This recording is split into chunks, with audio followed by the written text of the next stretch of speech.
Hey everyone, my name is Tula, and today I would like to talk about anxiety and just feeling lost a lot of the times. So, I've had anxiety for a long time. I started getting anxiety when I was in my late teens, and it was really hard because I felt like it was a stigma when I was younger, so you don't really discuss it. You kind of try to self soothe, you hide it, you don't talk about it, you don't let people know you have it. And it's not easy because, as fun and outgoing as you are on the outside, inside you're literally drowning. And it's hard because you really have to keep it to yourself. You really have to learn things to do to not show something's wrong and just pretend it's not happening. And in turn, my anxiety really turned me into a hypochondriac because every time you have an anxiety attack, your arm starts going numb or your fingers get tingly.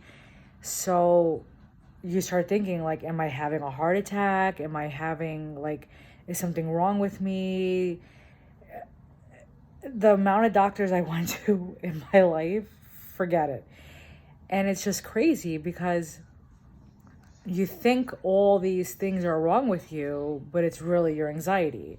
I've had CAT scans, I've had x-rays, I've been to the cardiologist, I've had countless amount of EKGs, blood works, you name it, I've done it to try to figure out something, in my head, something's wrong with me. I have cancer, I'm dying, I have tumors. But in reality, it's your anxiety. And it went away I'll say it went away for over 10 years. And then recently, I'll say about a month and a half ago, I had a massive anxiety attack. And all these old feelings came back now. The arm, the tingling. But clearly, because I'm not a teenager anymore or my early 20s, I'm in my mid 30s, the feelings have enhanced. Like my leg, the tingling in my leg, my arm. Here I am thinking since my arm's getting numb, under my armpit too, is it who knows what I think? you know, and it's hard. And then I started learning these exercise, breathing exercise where I breathe in for 4 seconds, I hold my breath for 4 seconds, I breathe out for 7 seconds. I also look at multiple objects. So I'll look at for example, a picture frame and I'll name 5 things about it. It's blue, it's an elephant, etc. And then I'll move on to the next object. So when I start panicking or when I start having anxiety or my heart rate's really high, if it goes over 100, I started doing that now, which helps a lot.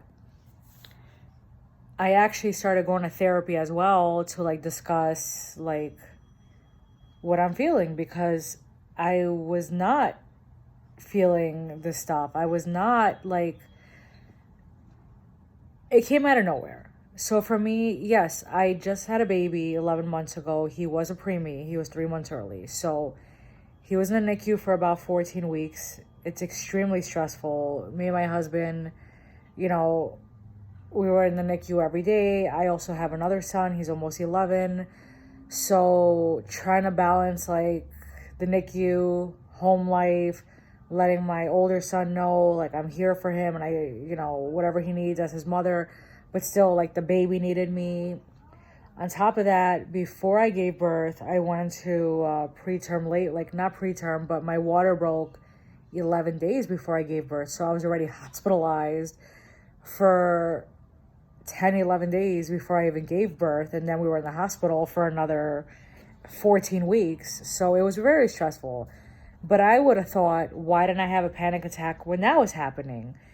Fast forward all these months, it came out of nowhere. I was sitting on the couch, the baby was napping, and my heart started racing out of nowhere. My breath started getting shallow and short. And because I started getting so nervous, I started getting very lightheaded. I felt like I was going to faint, which I didn't because I remember the symptoms and I calmed myself down because I fainted before years ago due to my anxiety, due to like just panicking and not knowing what to do. So I went down.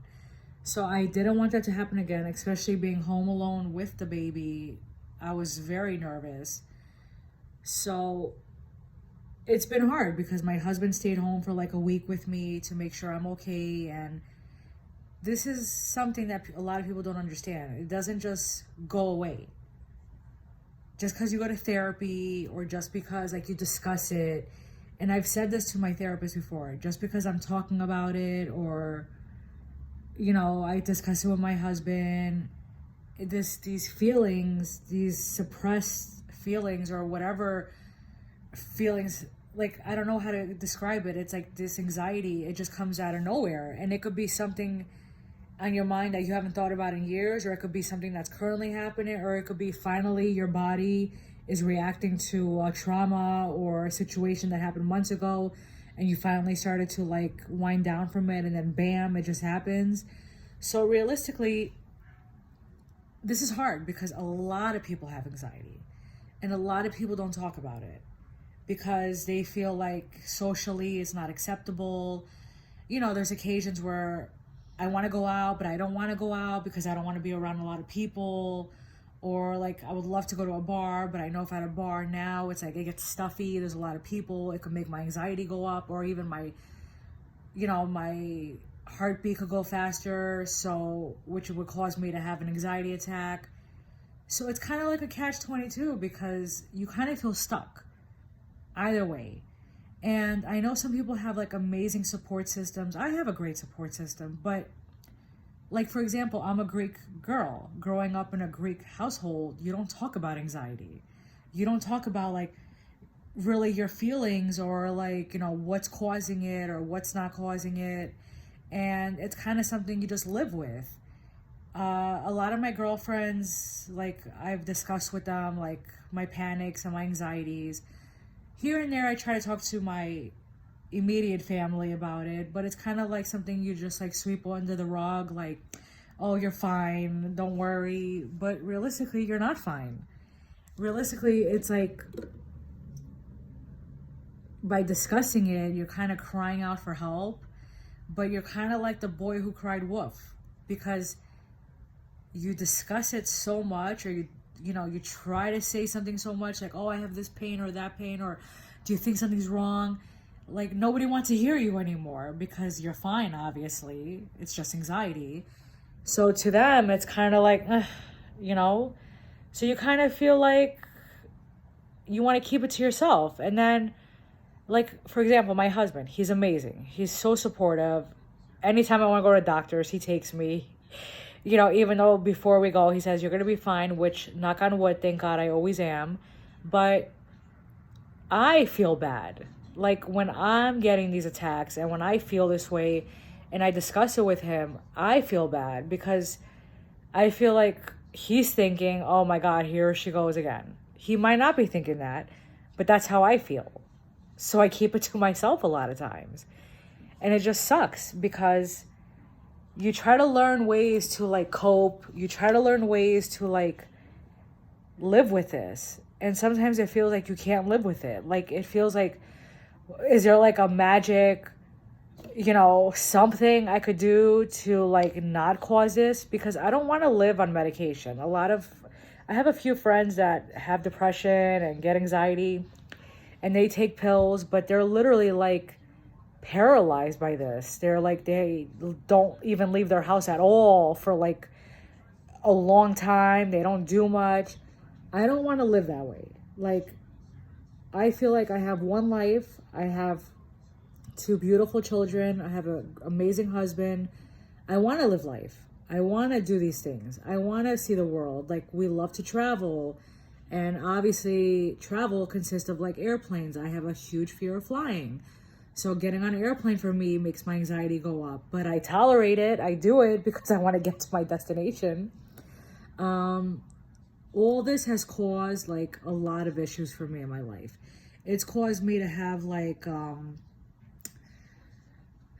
anxieties with that. It's caused me to have like, not social anxiety, I don't know. Yes, because I don't want to be in big crowds. Like big crowds really make me anxious. Big crowds make me nervous.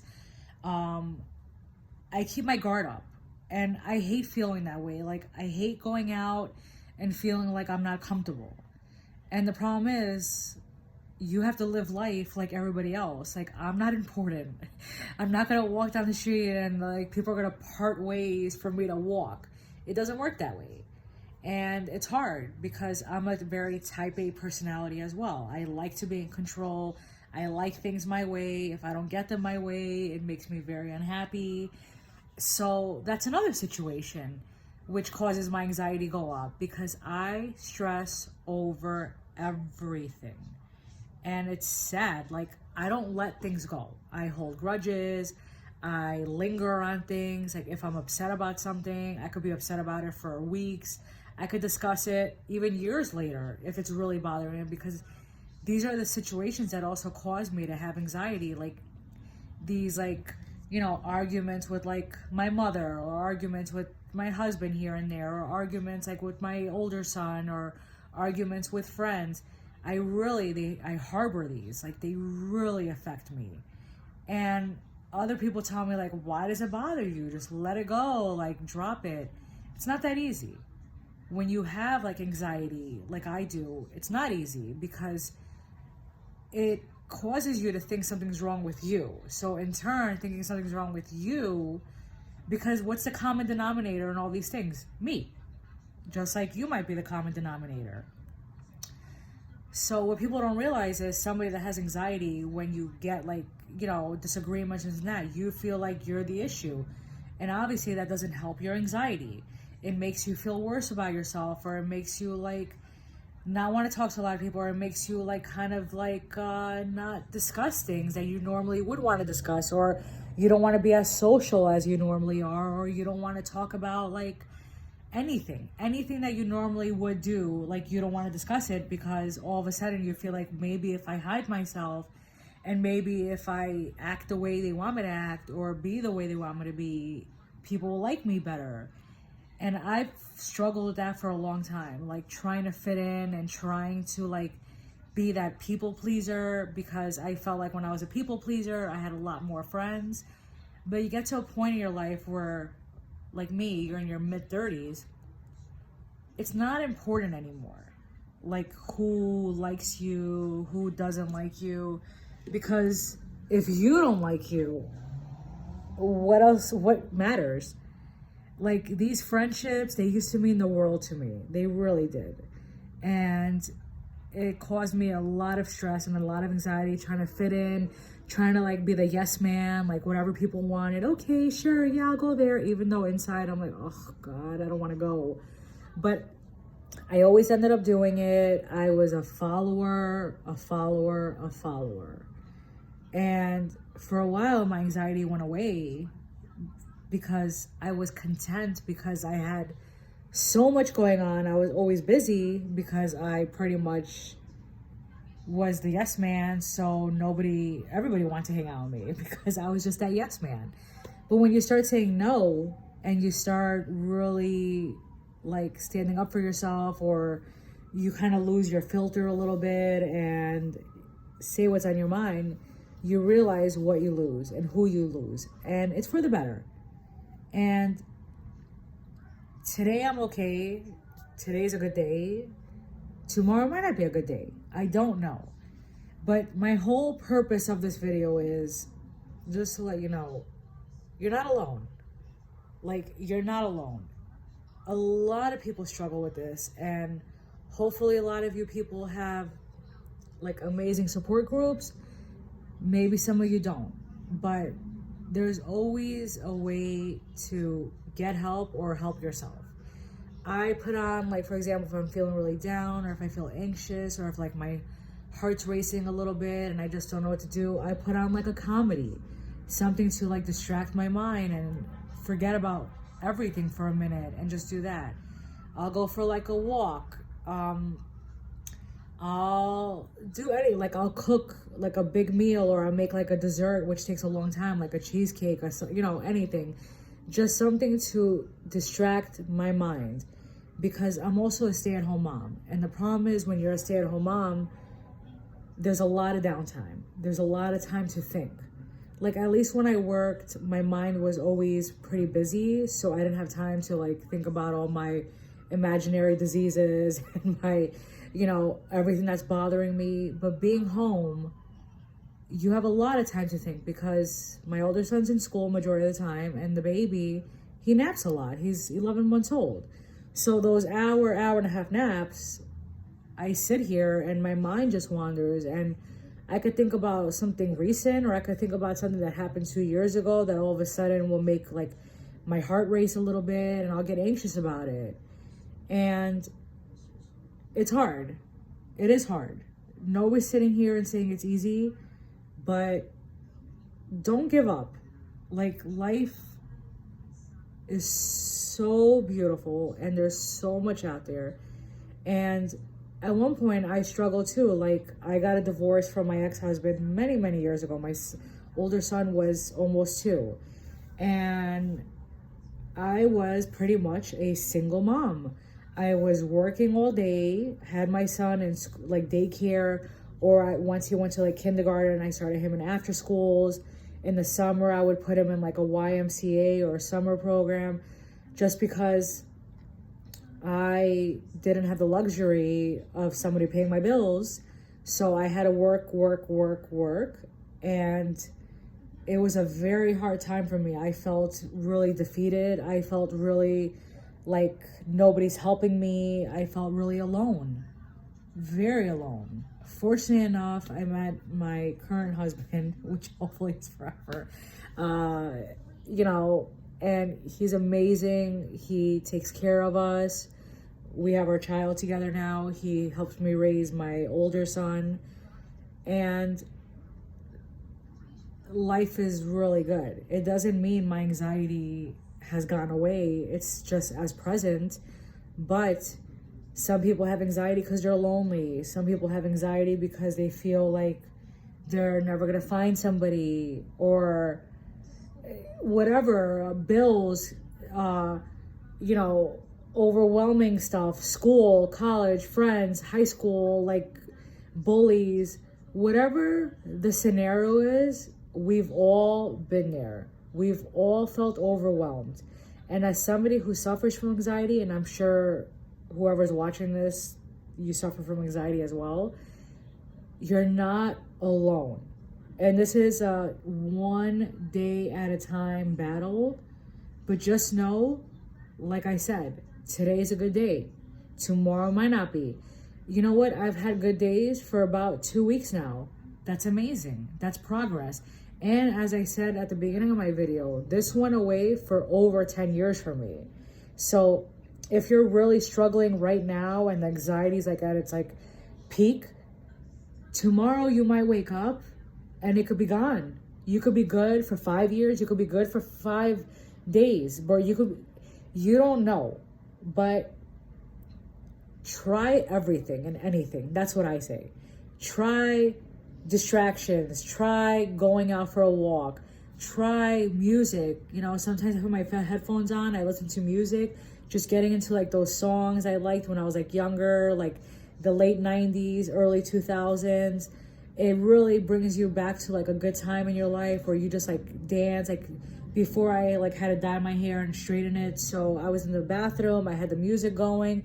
And I was like really enjoying myself. I was like dancing, and you find like these few moments where you forget about everything, and it's so peaceful. And you're having such a good time that nothing else seems to bother you. Your anxiety is not there. Your hypochondriac stuff is not there. Whatever issues you're going through, financial, love, school, work, parents, siblings, friends, whatever it is, it disappears. So try anything. Try the breathing techniques. Try the distraction, the comedies.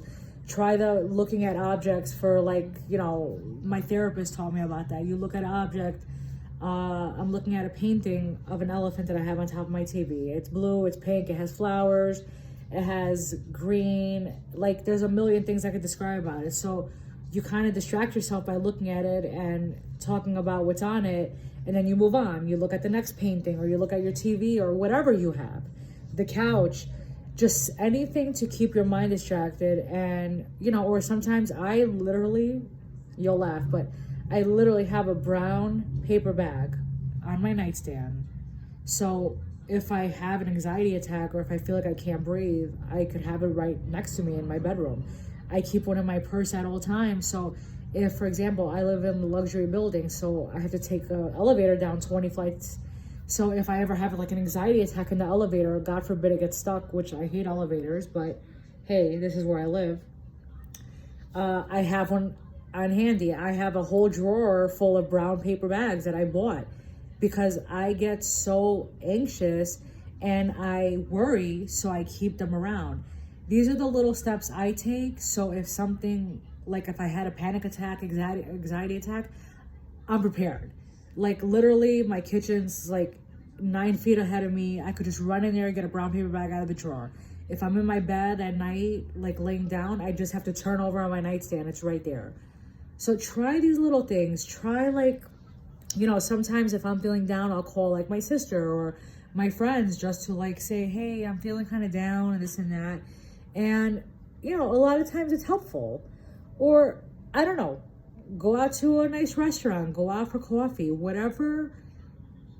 Think of what makes you happy. Like I'm discussing some of the things that help distract me, but you could have your own thing. Some people enjoy going to the library, reading a book, or, just web surfing, or like getting lost in like Instagram or Facebook, whoever has that.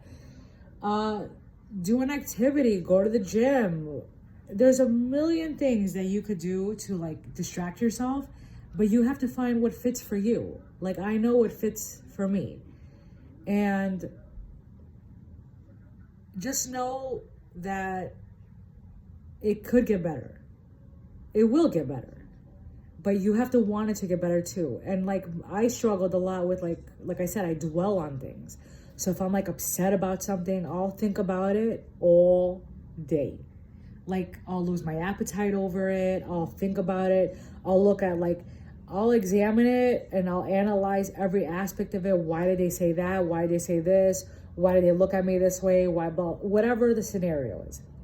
And it literally, like, this is what kills you because it's toxic. It's so toxic, but like me, I'm sure a lot of you are the same way where you can't help yourself. Like, some people just have that thing in them where they have to analyze everything and they have to like dwell on everything. But I try to get better. I try to be a better person. Like right now, the stage of my life, I'm where I'm trying to be a bigger person and forgive people for hurtful things they've done to me, which they might necessarily not even know they've done it. Like, I'm sure a lot of people do stuff and it has like malicious intent, but I'm sure a lot of people do stuff and it's not malicious. It's not even a thought, or you're not even a thought. And there's a lot of situations that currently bother me, but I'm letting them go because I'm reflecting my own feelings on their actions. So sometimes somebody does something, it has nothing to do with me, but because I feel some type of way about it, I reflect that on my relationship with them or how I see them. I used to view somebody one way and now I view them a different way because I just feel like things are malicious, even though it might not be.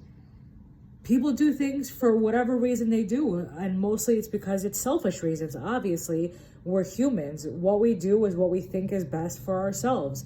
And sometimes what we don't also realize is there's other people that we have to like consider. And a lot of people don't feel that way. So that's the point of my life that I am now.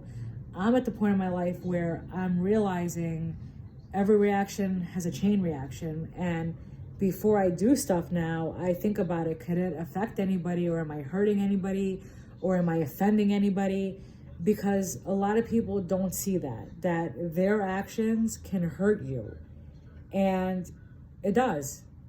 But you have to let it go. So I let it go because I want to be the bigger person, because at the end of the day, I want to be at peace with myself.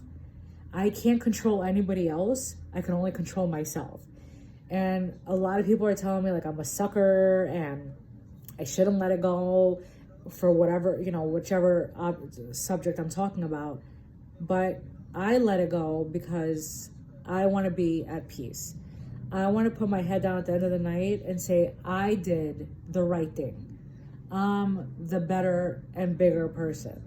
Like I said, you can't control anybody. You can't control your kids. You can't control anybody but yourself. You can control your behavior. You can control your reaction. And, that's helping me a lot because I realize that by controlling my reaction and controlling my behavior, it's calmed me down a lot.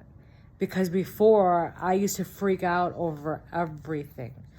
And I want to control everything. Being that type A personality, I want to think in my head that I can control everybody. But unfortunately, I can't. And nobody cares what I say, let's be honest. I'm just a person, And what I realize is controlling myself, not reacting when I normally would react, has really calmed me down. But like I said, what works for me might not work for you. And I think, you just got to find your thing.